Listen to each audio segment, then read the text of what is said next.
A gente vai manter o tema da última entrevista aqui nesse diálogo que a gente faz aqui no Faixa Livre, com uma entrevista importantíssima com a auditora fiscal aposentada e coordenadora nacional da Auditoria Cidadã da Dívida, Maria Lúcia Fattorelli.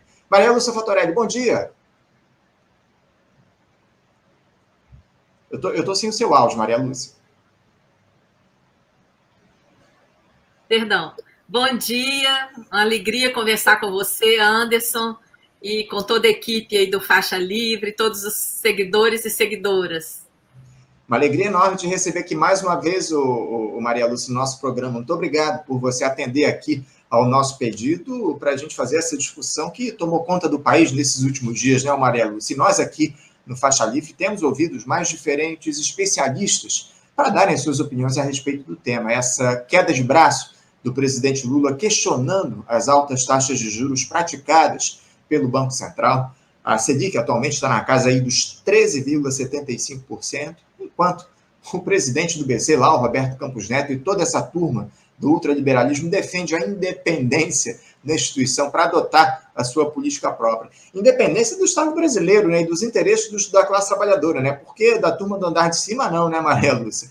Eu queria muito te ouvir o que vocês da Auditoria Cidadã da Dívida têm a dizer em relação a essa polêmica. Como é que vocês observam essa postura do presidente Lula, Maria Lúcia, criticando a política de juros do BC, e a resposta do Roberto Campos Neto em relação a todo esse quadro, Maria Lúcia, por favor?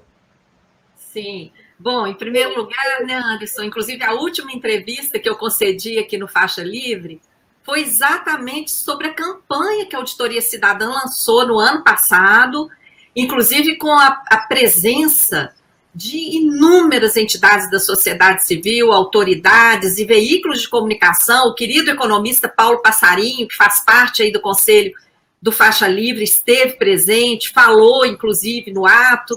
Nós lançamos a campanha pelo limite dos juros no Brasil. Por que acontece isso aqui no Brasil?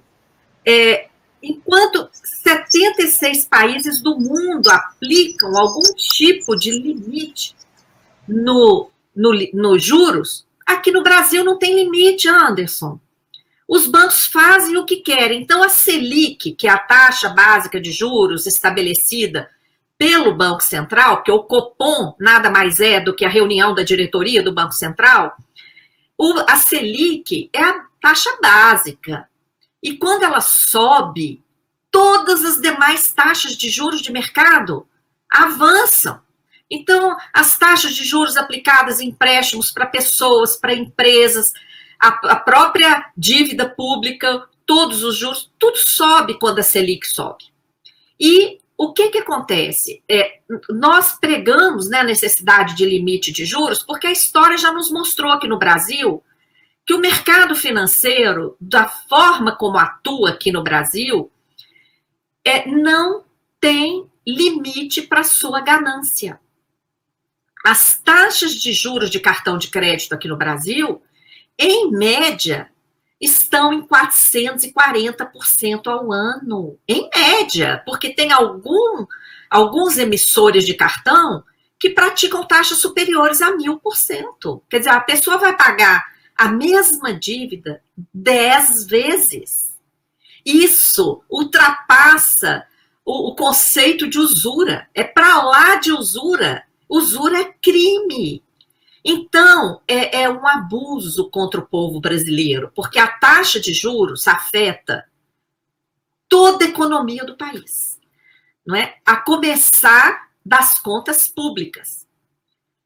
A dívida pública, tanto em nível federal como dos estados e municípios, ela é fortemente impactada pelo juro alto. O principal fator de crescimento da dívida pública são os juros abusivos. Ainda mais que aqui no Brasil se aplica a figura ilegal do anatocismo, que é juros sobre juros.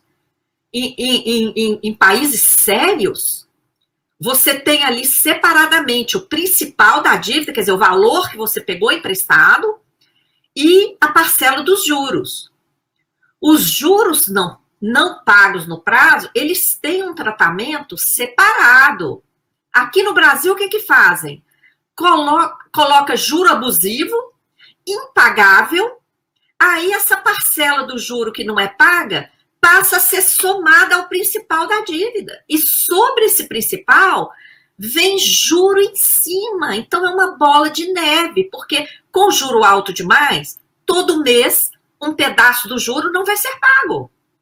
E aí vai embolar ali no principal da dívida e mais juro em cima e atualização monetária. Essa parte, então, da atualização monetária é um escândalo aqui no Brasil. A dívida tem uma atualização monetária automática ilegal, porque a atualização já está embutida no juro. E ainda tem mais essa. Não é? Então, é importantíssima essa campanha que o Sindicato dos Bancários está puxando. Aqui em Brasília, o ato vai ser 12h30.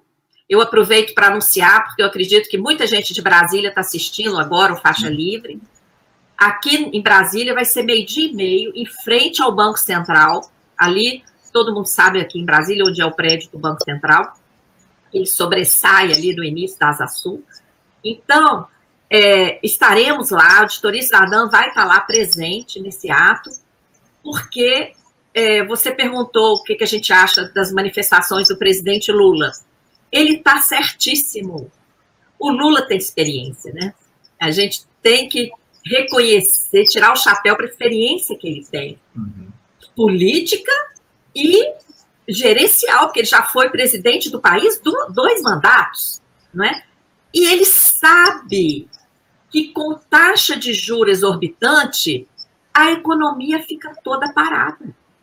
As empresas não têm como acessar crédito para investir, gerar emprego e renda, expandir seus negócios ou criar novos negócios. As pessoas não têm como acessar crédito para realizar suas necessidades e sonhos também, não é? De melhorar de vida, de fazer um investimento, e muitas vezes é necessidade. As pessoas, às vezes, precisam fazer um empréstimo para um tratamento médico, para cuidar de uma educação de um filho, etc. Com juro alto, fica tudo travado. Sem dúvida. Maria Lúcia, desculpa até te interromper, porque eu queria trazer uma outra questão aqui para o nosso debate. Durante uma entrevista ontem no programa Roda Viva, eu não sei se você assistiu lá na TV Cultura, o presidente do Banco Central, Roberto Campos Neto, teve a disfarçatez de dizer que o BC não gosta de juros altos. Ele negou lá uma atuação política da instituição e afirmou ser contra alterar a meta de inflação do nosso país, que está diretamente ligada a essa Selic, pelo menos nos argumentos dessa turma. Qual seria a justificativa, Maria Lúcia, para esses juros escorchantes praticados atualmente pelo Banco Central em um cenário onde está claro que a nossa inflação ela não é provocada pela ampliação do consumo, né, Maria Lúcia? Exatamente, Anderson, essa é a questão. É muito importante falar da questão da meta de inflação, porque por que ele usou esse discurso? Porque ninguém é a favor da inflação. Quem é que vai ser a favor da inflação, gente? Que você está lá, vai um dia comprar o arroz no supermercado, na semana seguinte é outro preço, na outra semana é outro preço. Todo mundo, 100% da população do planeta é contra a inflação. Então, olha que discurso que ele escolheu para fazer. Eu sou contra alterar a meta de inflação. Como se ele tivesse contra a inflação, tá? Então, nós também somos contra a inflação, mas a tal da meta são coisas distintas e a população que está nos ouvindo tem que entender isso. O que é inflação e o que é meta de inflação? A inflação que existe no Brasil, que ninguém gosta dela, ela provém, ela tem origem no aumento do preço de alimentos e no aumento dos preços administrados pelo próprio governo, principalmente combustíveis e energia. E por que nós estamos tendo essa inflação? Nós estamos tendo inflação de alimentos porque a gente tem uma política agrícola e agrária que defende o grande agrobusiness de exportação, que não tem nada a ver com a alimentação que o povo vai comprar no supermercado. tá? Não tem nada a ver. Não tem nada a ver com a comida que a gente precisa comer, saudável. Tanto é que o grande agrobusiness está batendo recorde de safra, recorde de lucro, recorde de exportação, e metade do povo brasileiro está com algum tipo de insegurança alimentar. Então, você vê que uma coisa... Isso aí tem uma coisa errada aí. Então, essa política agrícola, ela precisa mudar. Precisa priorizar a produção de alimento para o povo, com estoques reguladores, porque olha aqui, com essa área toda que o Brasil tem, maior reserva de água doce do mundo, clima favorável o ano inteiro, gente para trabalhar, nós podemos ter uma segurança alimentar plena, com os agricultores, pequenos agricultores solidários, muito bem assistidos ali com políticas de financiamento, de investimento, de tudo quanto há, para garantir a segurança alimentar constante do povo brasileiro. Isso vai ser importantíssimo. Qual é a outra origem da inflação? Aumento dos preços administrados. Aumento de energia foi principalmente antes da privatização da Eletrobras, para empurrar essa absurda privatização, entrega da Eletrobras, que Lula também tem criticado com razão. E combustíveis, por quê? Por causa do insano preço de paridade de importação aplicado pela Petrobras desde o governo Temer, quando colocou lá o Pedro Parente, que é um cara do mercado, e colocou essa política absurda que aplica o preço como se nós estivéssemos importando 100% do petróleo consumido aqui. E segundo a AEPET, a Associação dos Engenheiros da Petrobras, a gente importa 6% apenas. Isso. E temos condição de não importar nada, se parar o desmonte da Petrobras, se parar de entregar as refinarias e acabar de construir as refinarias que precisam ser construídas. Então, olha a burrice. A inflação está sendo produzida por erros do governo, de todos os governos, dos últimos governos até aqui, com o PPI, a partir de 2016, e com políticas agrícolas e agrárias completamente erradas. Aí que está o problema da inflação. Eu pergunto para vocês, aumentar juros vai fazer cair o preço do combustível, que decorre de outra coisa? Claro que não. Aumentar juro vai cair o preço do alimento? Claro que não. São coisas completamente distintas.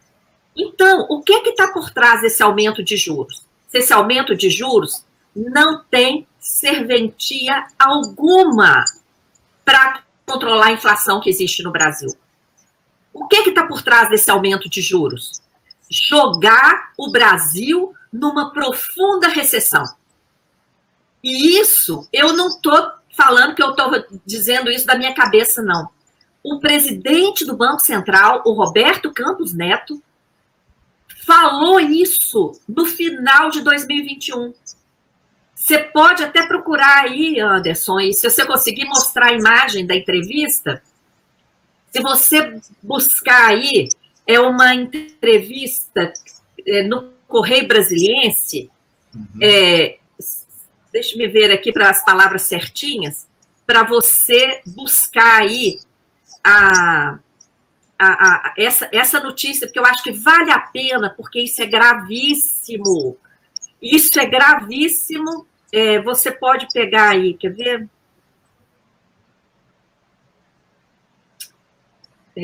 Você tem... Deixa eu ver aqui. Nós temos isso em várias notícias aqui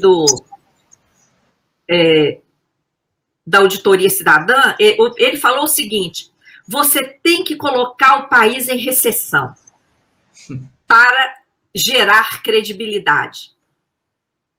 Eu não sei se você consegue, com essa que eu estou me lembrando aqui, eu não estou achando a figura nesse exato momento. Você tem que julgar, você tem que colocar o país em recessão, empurrar o país para uma recessão, uma coisa assim, para gerar credibilidade. Olha a gravidade dessa declaração, tá? é uma coisa programada. Ele falou nessa entrevista que ele ia subir os juros o quanto precisasse, tá? Uhum.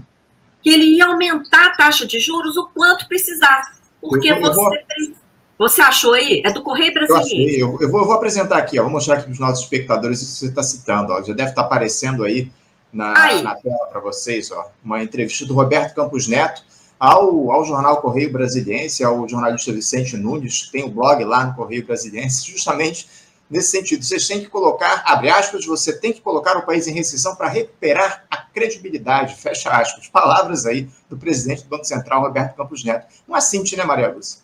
Ô Anderson, deixa essa imagem na tela.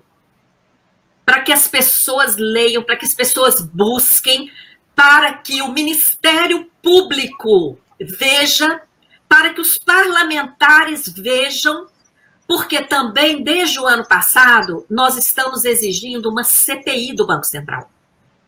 Ele tem que prestar contas. Que história é essa de julgar o país em recessão? Quantas pessoas desempregadas, quantas pessoas foram morar nas ruas? Quantos empresários perderam tudo, quebraram, perderam seus negócios, estão com a família desgraçada, por causa disso aí, deliberado. É uma política monetária deliberadamente suicida. Está declarado por ele, entre aspas. Então, é isso que está por trás dessa política monetária do Banco Central. E o outro ponto, se ele é contra juro alto, que ele pare de remunerar a sobra de caixa dos bancos. Porque essa bolsa banqueiro é dinheiro nosso, Anderson. Meu, seu, de todas as pessoas que estão nos assistindo, que tem conta bancária. O nosso dinheiro que está depositado nos bancos ou aplicado. Dinheiro de todas as empresas, dos órgãos públicos. Dinheiro da sociedade, não é dos bancos, é da sociedade. Esse dinheiro deveria retornar para a sociedade a juro baixo, em empréstimos acessíveis. E o que acontece aqui no Brasil? Em vez dos bancos emprestarem para a sociedade, eles depositam lá no Banco Central uma bolada, passa de 20% do PIB em vários momentos. E o Banco Central paga juros aos bancos diariamente sobre um dinheiro que sequer pertence aos bancos. Isso é que é uma operação parasita. E com que dinheiro que o Banco Central remunera os bancos?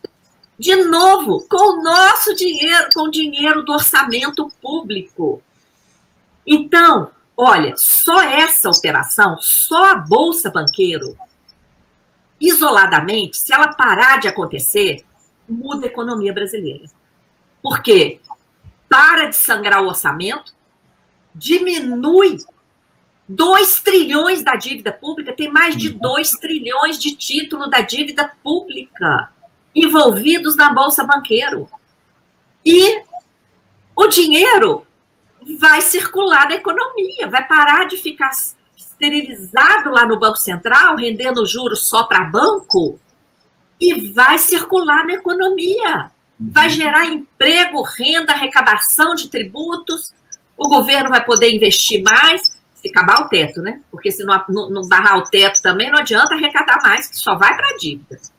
Tá? Então, Anderson, o projeto de lei complementar 104 de 2022 é resultante da nossa campanha pelo limite dos juros.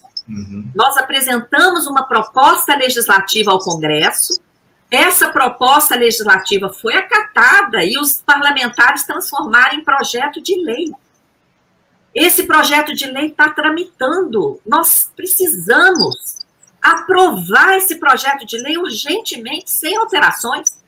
Eu deixo aqui um pedido público às autoridades, principalmente o presidente Lula, que está aí dando a cara para combater essa política monetária suicida, que ele mencione, por favor, presidente Lula, mencione que existe o PLP 104 de 2022, que precisa ser aprovado. Porque não podemos esperar que um dia o mercado financeiro vai acordar consciente, falar, não, nós temos que aplicar juro baixo. Isso não tem essa possibilidade. O limite do juro tem que estar na lei. E quem não cumprir a lei vai sofrer a aplicação da legislação penal. Se não for assim, nós vamos continuar 500 anos de usura e vamos continuar com essa usura aqui no país, não é? Chega, tem que parar com isso. E já tem instrumento. Tem esse projeto de lei para ser aprovado, já está lá, pronto. Basta votar e aprovar. Não é? Eu queria que você falasse justamente a respeito disso, Maria Lúcia. Como é que anda a discussão a respeito desse projeto que vocês da Auditoria Cidadã levaram ao Congresso? Os parlamentares já chegaram a se debruçar sobre ele? Há alguma esperança de que o texto seja analisado esse ano, Maria Lúcia? Olha, claro que a gente tem essa esperança e a gente está lutando para isso. Acabou a nova, né, legislatura, acabou de tomar posse agora, 1º de fevereiro. E nesses primeiros dias, não adianta muito ir lá, não, porque é uma confusão, né, de disputa para as presidências das comissões, etc. Mas a gente já foi. Ontem, a deputada Fernanda Melchiona, do PSOL, do Rio Grande do Sul, apresentou um requerimento para criar uma frente parlamentar pelo limite dos juros no Brasil e pela auditoria da dívida com participação social. Ela apresentou ontem, protocolou ontem, segunda-feira, esse requerimento, um requerimento redigido conjuntamente pela equipe dela com a Auditoria Cidadã, e agora nós vamos correr atrás das assinaturas. Então, pedimos a todos os parlamentares que querem limite de juros, que estão aí favoráveis ao combate a esse juro absurdo que existe no Brasil e que querem transparência na dívida pública, que deem a sua assinatura, porque essa frente ela apresentou o requerimento. Para esse requerimento, de fato, se transformar numa frente que vai atuar, nós precisamos de 171 assinaturas da Câmara.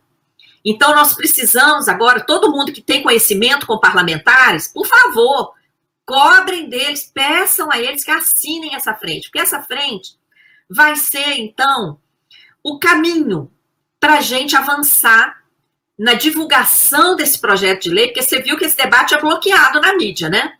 Nós não temos espaço. Olha quem que a mídia chama para dar entrevista. Olha quem que a mídia, a grande mídia, né? Só chama aí quem defende o mercado, com raríssimas exceções. E nós não temos espaço na grande mídia. Somos completamente silenciados na grande mídia. E as nossas ideias também. Esse projeto de lei, eles não citam. Não é? Quando cita lá no rodapé que ninguém vai ler. Então, nós precisamos, né? Agradeço aqui ao Faixa Livre por nos dar essa oportunidade de fazer essa convocação a todas as pessoas que têm conhecimento com parlamentares, que eles façam adesão a esse requerimento para criar a frente parlamentar, que eles apoiem esse projeto de lei complementar 104 de 2022, e você também que está nos assistindo, pode ir lá, tem uma enquete oficial da Câmara dos Deputados. Inclusive, para votar, a Auditoria Cidadã facilitou, a gente tem colocado em destaque, lá num dos destaques que estão lá na página da auditoria, é só clicar, você vai chegar lá, tem um link para facilitar, porque para achar essa enquete lá no site da Câmara é um pouco difícil. Então, nós fizemos uma ferramenta que você vai diretamente lá e você pode votar na enquete oficial da Câmara dos Deputados, dizendo que é totalmente a favor a esse projeto, pode até colocar lá o seu comentário, porque os parlamentares olham para isso. E a pressão popular é que vai fazer a diferença. Sem dúvida, sem dúvida. A pressão popular, acima de tudo, Maria Lúcia, precisa fazer a diferença aqui no nosso país. E agora, eu queria te fazer, eu acho que, no que diz respeito a essa discussão que a gente está fazendo, Maria Lúcia, eu acho que a pergunta principal está colocada. Você acredita que o governo Lula vai aprovar uma auditoria da dívida pública, Maria Lúcia, o tema que a gente discute, vocês há tantos anos trazem aqui a discussão no nosso país. Como é que tem sido feito esse diálogo com o governo federal de vocês, da Auditoria Cidadã, a respeito da necessidade de se buscar aí, de se fazer uma auditoria em relação à dívida pública aqui no nosso país, Maria Lúcia? Vocês têm levado esse debate lá ao governo Lula? Sim, Anderson. Durante o período de transição, nós preparamos uma carta aberta que foi entregue pessoalmente, eu entreguei pessoalmente lá no CCB, né, onde funcionou toda a instalação da equipe de transição. Nós entregamos lá, na época foi um assessor do Alckmin que nos atendeu, e entregamos também, protocolamos, já recebemos, inclusive, a resposta formal da Presidência da República, de que foi recebida a carta aberta, em que a gente explica as pautas fundamentais. O limite de juro está lá, a política monetária do Banco Central está lá, e o enfrentamento do sistema da dívida também. Porque a auditoria, Anderson, deveria ser uma rotina constante, deveria ser algo assim, praxe, para que, olha, o que está aqui? Que dívida é essa? É básico, que dívida é essa? Porque muita gente fala, a dívida no Brasil não é problema. Como assim não é problema? Se a dívida está por trás do teto de gastos, de todos os cortes, contingenciamentos e sacrifícios, ajuste fiscal, regra fiscal que o mercado está exigindo agora aí do governo. A dívida está por trás de todas as privatizações insanas que foram feitas nesse país, desde Collor, passando por todos os presidentes. Todas as privatizações tiveram a dívida pública por trás, foram feitas para pagar a dívida. Todas as contra-reformas, principalmente contra-reforma da Previdência. Por que contra-reforma da Previdência? O Guedes, foi o último, né? Falava claramente, é para pagar a dívida. Até a reforma da Previdência que aconteceu lá no início do primeiro governo Lula. Cobrança de contribuição de inativos. A desculpa era equilíbrio fiscal, precisa arrecadar de inativos para ajudar a pagar a dívida. O Lula já aprendeu. O Lula já teve experiência. Eu espero que, da mesma forma que já está evidente para ele que, se não reduzir juro, o país, a economia não deslancha, precisa ficar claro também que, se não enfrentar esse câncer que corrói as finanças do país, esse sistema da dívida, a coisa também não deslancha. E aí aqui eu queria também mais um minutinho, Anderson, para deixar isso claro. Nós não somos contra a dívida pública em si. A dívida pública, ela pode ser um instrumento importantíssimo para viabilizar os investimentos. O que a gente é contra é o funcionamento distorcido do endividamento público, que a gente batizou de sistema da dívida. Eu criei essa expressão exatamente para diferenciar o que é endividamento público regular, que deve acontecer, viabilizar o bem-estar da sociedade e o desenvolvimento socioeconômico, e o que é sistema da dívida, que são esses mecanismos. A Auditoria Cidadã já identificou vários. Inclusive, estamos fazendo uma cartilha para distribuir para todos os parlamentares federais, estaduais, distritais e municipais. Porque todos aqueles e aquelas que se colocaram como representantes do povo, em qualquer instância, precisa conhecer o que é o sistema da dívida, como é que está funcionando esse esquema aqui no Brasil e o que precisa ser feito para corrigir. Agora, qualquer coisa que se faça em relação à dívida, qual é o primeiro passo? É conhecer que dívida é essa. E qual é a ferramenta para conhecer que dívida é essa? É a auditoria. A auditoria que vai separar o que é endividamento público regular e o que são esses esquemas que precisam ser interrompidos e corrigidos, não é? Então é isso, eu espero que aconteça sim tanto no âmbito do executivo como do legislativo, né? Como nós já começamos a lutar aí com essa frente parlamentar, que em breve esperamos seja instalada.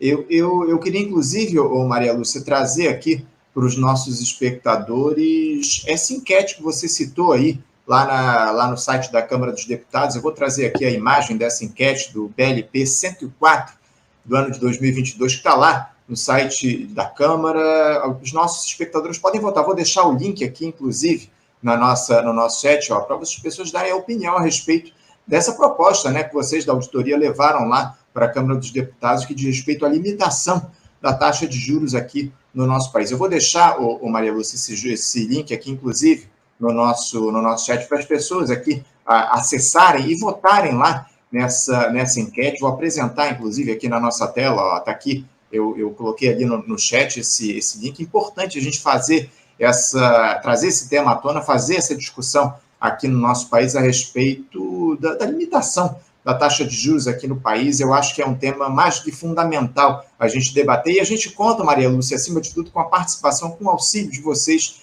da Auditoria Cidadã da Dívida para continuar fazendo esse importante debate aqui no Faixa Livre. Muito obrigado, Maria Lúcia, pela sua participação. Quero mais uma vez parabenizar por todo o esforço de vocês da Auditoria Cidadã da Dívida ao longo de tanto tempo.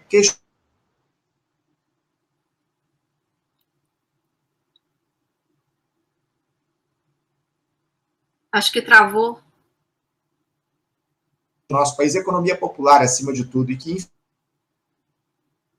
aqui no Faixa Livre, mais uma vez. Você me ouve? Gratidão. Gratidão enorme. E eu acho que os nossos microfones foram fechados. Não, eu te ouço bem, Maria Lúcia. Você me ouve? Você me ouve? Ah, então tá. É porque eu parei de ouvir. Não, tudo bem. Gratidão, Anderson, a você, ao Carlos, toda a equipe aí do Faixa Livre, por essa oportunidade. E realmente, nossa tarefa não tem sido nada fácil, mas para nós é assim, uma questão de honra mesmo, fazer esse debate que precisa ser feito, não é? E continuaremos, seguiremos, viu? E gratidão pela força, pelo apoio. E a gente conta muito com a tua participação aqui no nosso programa para trazer esse debate aqui aos nossos espectadores, Maria Lúcia. Muito obrigado para você, um bom dia, um abraço e um bom carnaval para você. Ah, com certeza. A alegria também é necessária, né, para a gente ter força para continuar. Uma alegria. Mas não se esqueçam de se cuidar, hein? Alegria é bom, mas se cuidem. Forte abraço. Um abraço forte, Maria Lúcia. Até a próxima. Conversamos aqui com o auditor